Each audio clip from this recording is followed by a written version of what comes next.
Columbia Network takes pleasure in bringing you Suspense.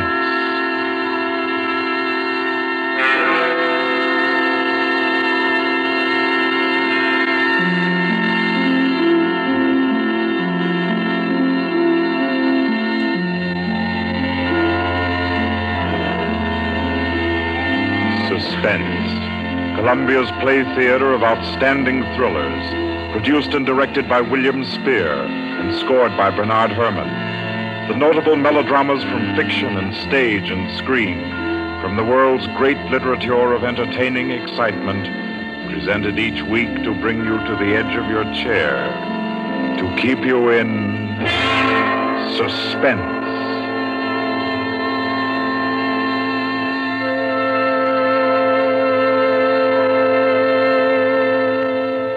Tonight's adventure in suspense is from the pen of Dorothy Sayers. She called it The Cave of Ali Baba.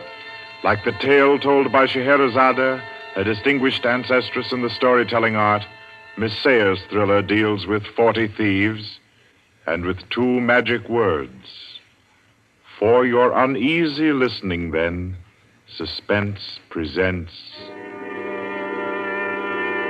The Cave of Ali Baba.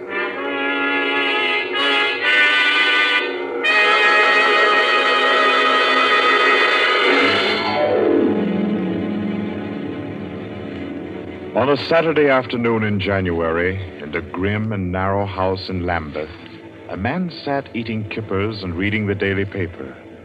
He was smallish and spare, with brown hair rather too regularly waved and a strong, brown, pointed beard. His double-breasted navy blue suit, his socks, tie, and handkerchief were all scrupulously matched, and his brown boots just a trifle too highly polished. He did not look a gentleman, not even a gentleman's gentleman. Yet there was something about his appearance which suggested that he was accustomed to the manner of life in good families. A superior butler, perhaps, yet not old enough to be retired. A footman who had come into a legacy, yes. He had just finished eating, and he was sipping his coffee when a slight noise at the front door caught his ear. Swiftly, too swiftly for a quiet little man sitting eating kippers and reading his paper on a Saturday afternoon, he sprang up. He dashed through the small hallway and he flung the door open. Of course, no one in sight. The society is at least dramatic in its delivery of its correspondence. And as if he knew what he would find, he shut the door and turned to the hat stand in the hall. An envelope had been placed there. It was addressed to Joseph Rogers. So Mr. Rogers opened the note. Number 21.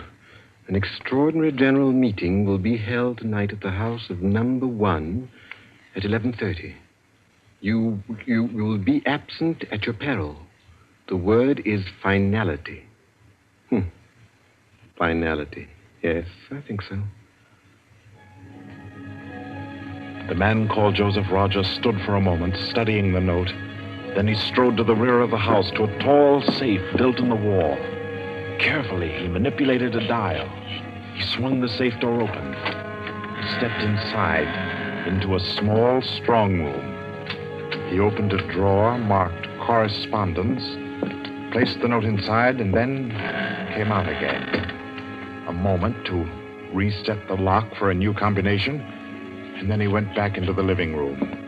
He reached for the telephone. He lifted it from the cradle and then reconsidered. Too dangerous. He hurried upstairs and clambered into an attic. In the furthest corner, he searched for and found a knothole in the woodwork. He pressed it. A concealed trapdoor swung open, and he was in the loft of the adjoining house. He paused before 3 cages, in each of them a carrier pigeon. Carefully, he wrote a note. Slipped it under a pigeon's wing. There you are, my pretty. There, take it easy now. There you go. Fly straight. 4:30. I'll send another pigeon at 5 and the third at 6. I should have my answer by 9:30 at the latest. Oh, I forgot one thing, most important. Mr. Rogers moved through the trapdoor, back into the attic of his own house, and and once again he stood before the tall safe built in the wall. He opened the door, stepped into the strong room, moved for a moment quietly in the dark, and then spoke gently. Now, be good, my sweetheart. I'm depending on you. Open sesame. Come on now, old thing. Open sesame. Open sesame. That's better. That's very much better.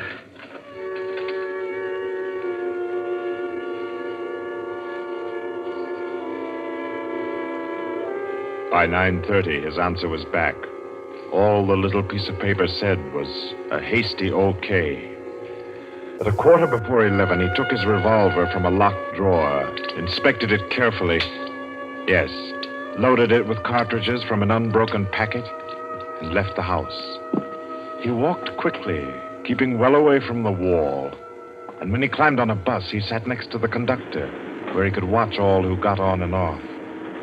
By 25 minutes after 11, he was out on lonely Hampstead Heath, pausing in the shadow of a large tree to adjust a black velvet mask on which, in white thread, was stitched the number 21. Then he stepped briskly to the door of the villa that lay before him and...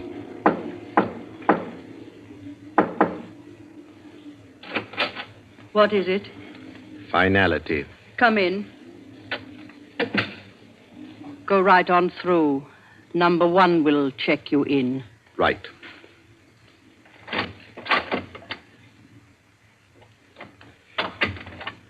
"21, sir. Lift your mask. Very well, 21. You may go on to the meeting room. Thank you, sir.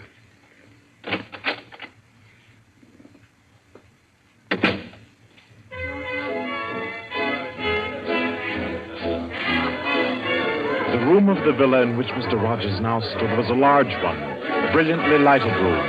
There was a gramophone in one corner, blaring out a jazz tune. To its rhythm, couples, masked men and women, were dancing. Some were in evening dress, some in tweeds and jumpers. In another corner of the room was the bar. Mr. Rogers went up to it and asked the masked man in charge for a double whiskey. He consumed it slowly, leaning on the bar. The room filled. Presently, someone moved across to the gramophone and stopped it. Mr. Rogers looked around. Number 1, the massive gentleman in evening dress who had checked him in, appeared on the threshold. A tall woman in black stood beside him. Her mask, embroidered with a white number 2, covered her hair and her face completely. Only her fine bearing, her white arms, and her dark eyes, shining through the eye slits, proclaimed her as a woman of power, of physical attraction. The masked dancers were silent now as number 1 spoke. Ladies and gentlemen, we are short 2 members tonight. I need not inform you of the disastrous failure of our plan for obtaining the plans of the Court Windlesham Heliscoper.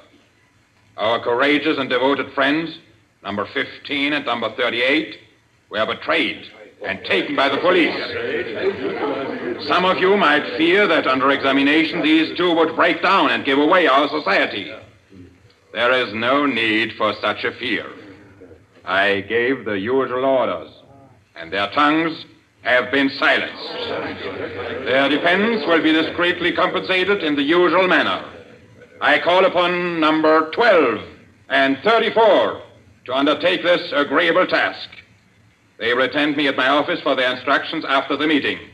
Will the numbers I have named kindly signify by raising their hands that they are able and willing to perform this duty? Thank you. Ladies and gentlemen, please take your partners for the next dance. The gramophone struck up again. Mr. Rogers turned to a girl near him in a red dress. She nodded, and they slipped into the movement of a foxtrot. The couples gyrated solemnly and in silence.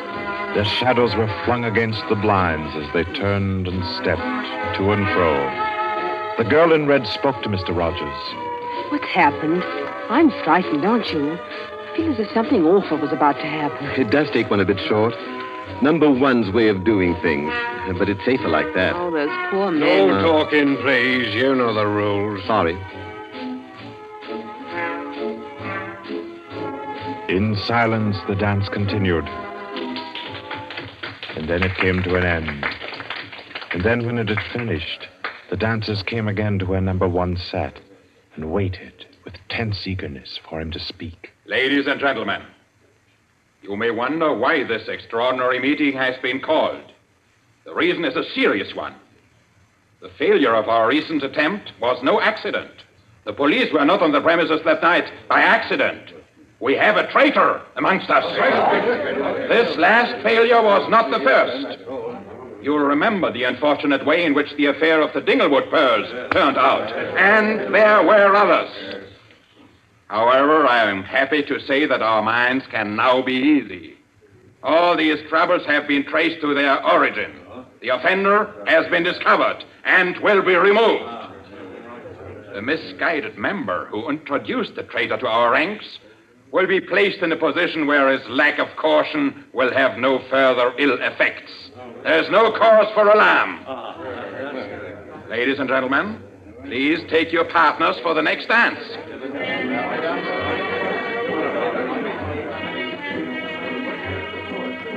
Again, the gramophone took up its bizarre monotony, and the masked dancers glided and turned, and their movements were sharper, more staccato. The girl in red was claimed by a tall mask in evening dress. A hand laid on Mr. Rogers' arm made him start. A small, plump woman in a green jumper slipped a cold hand into his. The dance went on.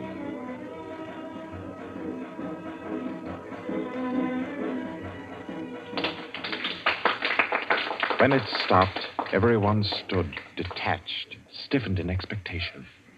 The endless interval was over. Number one raised his voice. Ladies and gentlemen, you will no doubt wish to be relieved of the questions on your mind. I will name the persons involved. Number 37. No! Silence! I swear on it. Silence! You have failed in discretion. You will be dealt with.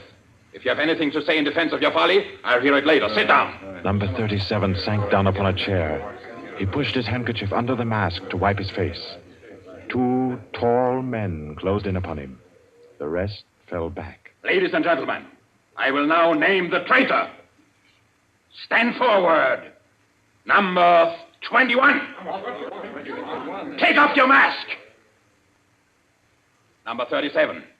This man was introduced to our society by you under the name of Joseph Rogers, formerly second footman in the service of the Duke of Denver, dismissed for petty thievery. Did you take steps to verify the statement? I did, as God's my witness. It was all straight. I had him identified by two of the servants. I asked all over about him. The story was true. I'll swear it was. Number 21. Your name has been given as Joseph Rogers. Is that your real name? Answer me. Is that your real name? No. What is your name? Peter Death Braden Whimsy. Silence! My compliments, your lordship. We thought Lord Whimsy was dead. He was killed, so the paper said 2 winters ago, while shooting big game in Africa. He even left a will, proved of £500,000. To his mother, I believe, the Dowager Duchess of Denver. Lord Peter Whimsy, indeed. Well-known book collector, man about town, distinguished criminologist. Took an active part in the solution of several famous mysteries. Taking an active part, if you don't mind. So you deliberately led us to think you were dead and became Joseph Rogers to gain entrance to our society. What has become of the real Joseph Rogers? He died abroad. I took his place. And the end of your impersonation to uncover our society. Precisely. I see. The robbery of your own fete, upon which we congratulated ourselves, and which you helped to execute, was arranged. Obviously. The robbery of the Duchess, your mother, was arranged by you. It was. It was a very ugly tiara. No real loss to anybody with decent taste. The burglary of the Winthrop mansion, the theft of the necklace at Covent Garden, the others as well. You arranged them all. All. May I smoke, by the way? You may not. Numbers 15, 22, 39. You have watched the prisoner. Has he made any attempt to communicate with anybody? None. His letters and parcels have been opened. His telephone tapped and his movements followed. Even the water pipes in his house have been under observation for Morse code signals. You're certain? Absolutely. Then we may be sure that he has been alone in this adventure.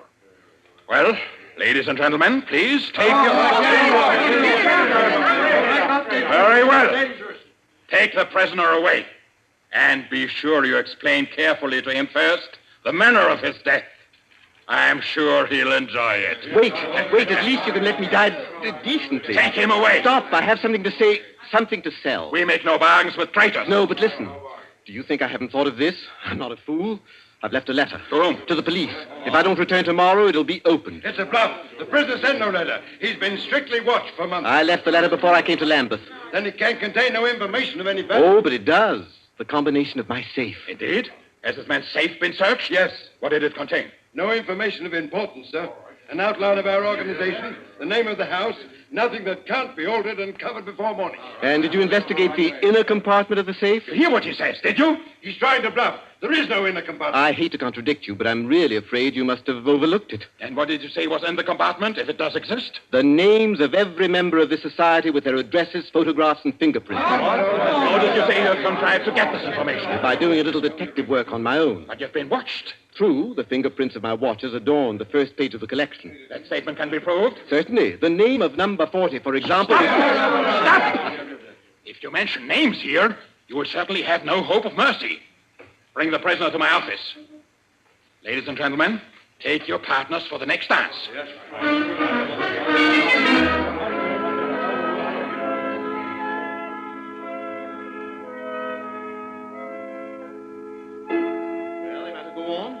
Prove that I know your gang from number 1 through number 25. Do you want me to prove that I know the others as well? My lord, your story fills me with regret that you are not, in fact, a member of our society.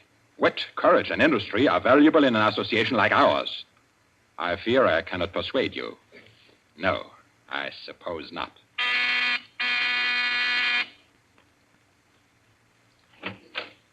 Yes? Ask the members kindly to proceed to the supper room.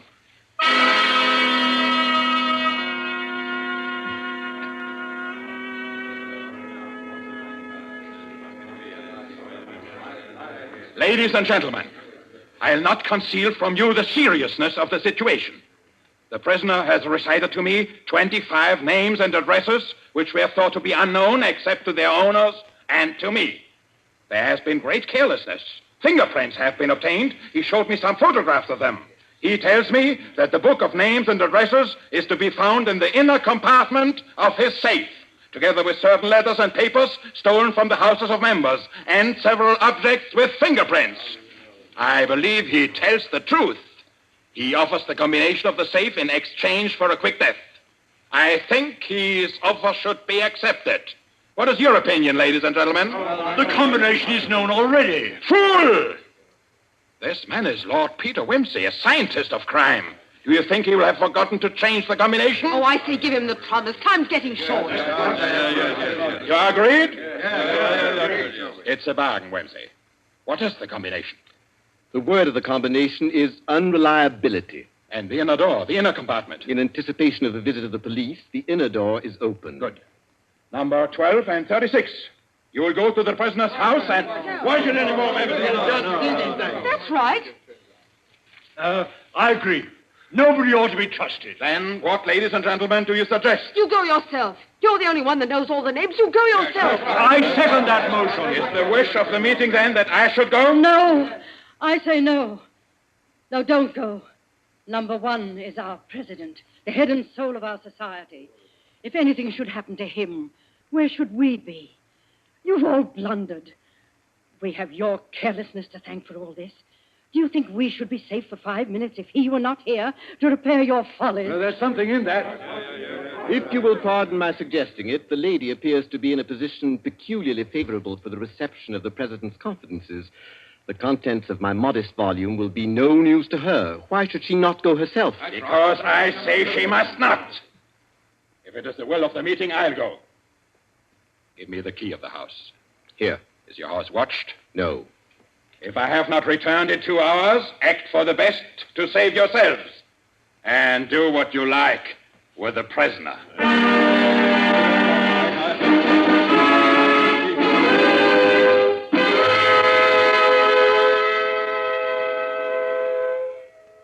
president has been gone 2 hours.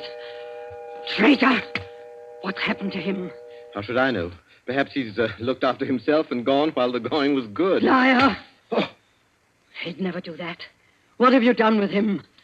Speak, or I'll make you speak. I can only form a guess, madam. I'm afraid that your president may quite inadvertently have left the door of the inner compartment closed behind him, in which case... Yes? Well, let me explain the mechanism of my safe. The inner compartment has 2 doors. The outermost opens outward with an ordinary key. Oh, do you think that the president is so stupid as to be caught in an obvious trap? Undoubtedly, he will have wedged open that inner door. Undoubtedly, madam. But the sole purpose of that inner door is to appear to be the only one. Hidden behind the hinge of that door is another, a sliding panel, also left open. Inside the compartment is the big, heavy ledger containing all the information about this society. This ledger lies on a steel shelf. Do I make myself clear? Oh, yes, go on. The steel shelf is balanced on a concealed spring. When the weight of the book, the ledger, is lifted, the shelf rises almost imperceptibly, and in rising, it makes an electrical contact. Now, let me draw a picture. Your president steps into the inner compartment, sees the book, takes it up, anxiously to examine to see if it's the right one. The shelf rises, the electrical contact is made, and the steel panel behind him slides into place. He's trapped. You devil! What is the word that opens the inner door? Quick, the word. Do you remember the story of Ali Baba and the 40 Thieves? Uh-huh. Well, when I had this safe constructed, my mind went back, well, call me sentimental if you will, to my childhood. The words that open the door are open sesame. Oh. How long can a man live in this devil's trap of yours? Oh, I should think he might hold out for a few hours if he didn't use up all the oxygen by hammering and yelling. I imagine if we go there at once, we'll be able to get him out all right. I'll go myself. I think you'd better take me with you. Why? Well, I'm the only person who can open the door. But you've given me the word. Yes, you have the word. But this door of mine, I'm rather proud of it. You know, it's my own invention. It's the latest thing. It will open to the words open sesame, all right. But to my voice only. Your voice? I'll choke your voice from my hands. Don't. What do you mean, your voice only? Don't clutch my throat like that. You'll wreck my voice, and then the door might not recognize it. There, that's better.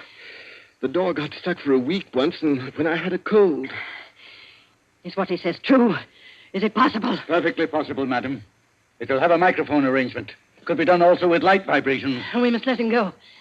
Take the ropes off him. Let him go, nothing. He doesn't go to blab to the police. The president's done in, that's all. And we'd all better make traps while we can. It's all up, boys. Right. Chuck this fella down the cellar and fasten him in. I'll go and destroy the ledgers. 32, you know where the switch is. Give us a quarter of an hour to clear, then you can blow the place to glory. No, you can't leave one to die. He's your president, your leader. I won't let it happen. I won't. I'll free this man myself. Here, none of that now. Let me go. Let go of me. Think, Blaster, think. It'll be light in an hour or two. The police may be here at any moment. Police? Oh, yes. Yes, you're right. No, we mustn't imperil the safety of all for just one man. He himself would not wish it. Throw this man in the cellar and let's get out of here while there's time.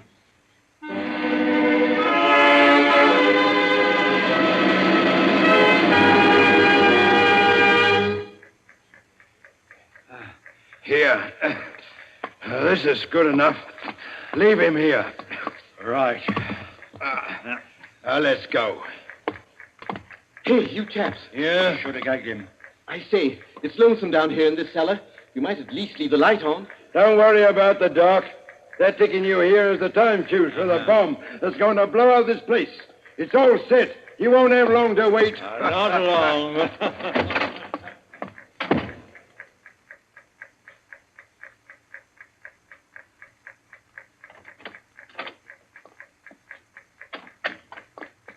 Who is it? Who's there? Hold still, so I can cut the ropes. Well, if it isn't two. My compliments, madam, on your loyalty to your president. Quick. They've set the time fuse. The house is mine. Follow me as fast as you can. Number one must be saved. And only you can do it. Well, how did you manage to? There's no time for questions. Get up and follow me. You will release him. You promise. I promise. But I warn you, madam, that this house is surrounded. When my safe door closed, it gave a signal to Scotland Yard. All the members of the society had taken. Never mind them. Here, outside. Quick. All right, who's there? Is that you, Inspector?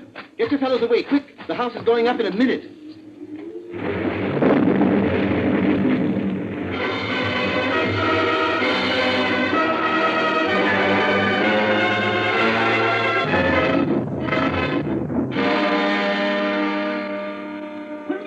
Lord Quincy!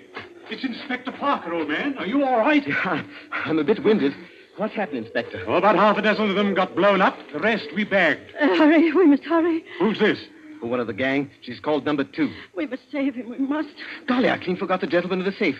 Parker, where's your car? It's down the lane. Send one of your men down to get it. Right. Johnson, bring that car here. Yes, sir. I've got the number 1 of the whole company quietly asphyxiating at home. I promised we'd get back and save him. He's the bloke that we've been wanting. The man at the back of the Morrison case and the Hope Wilmington case and hundreds of others.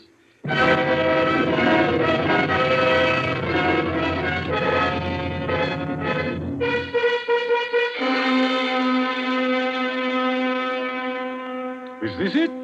Quite a contraption. Yes, I only hope he hasn't upset the adjustment by thumping at it. Oh, please, hurry. I hope you haven't hurt my voice. You sound all right. If I can only be conversational. Come on, old thing. Show us your paces. Open sesame. Open sesame. Confound you. Open sesame. Open sesame.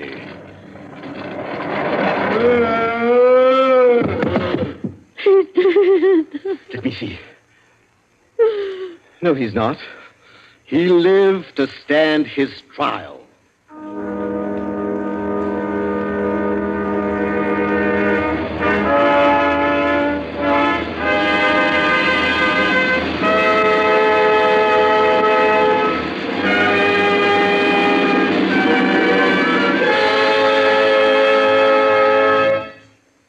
And so, all's right with the world, as it always is when Lord Peter Wimsey is involved.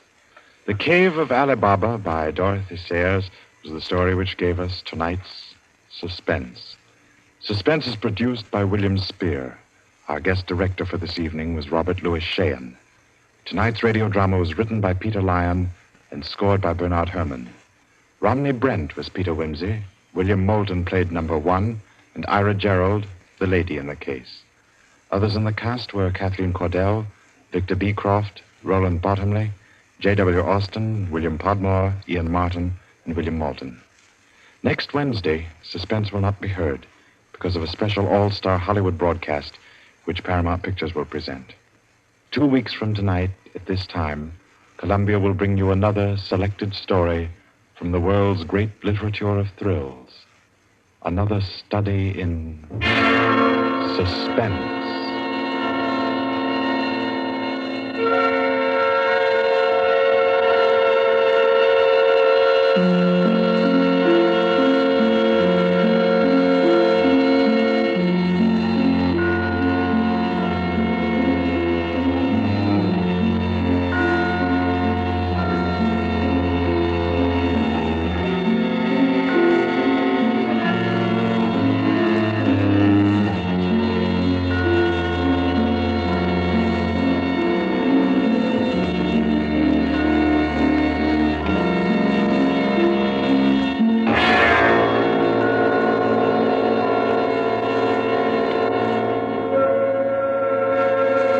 This is Barry Kroger, and This is the Columbia Broadcasting System.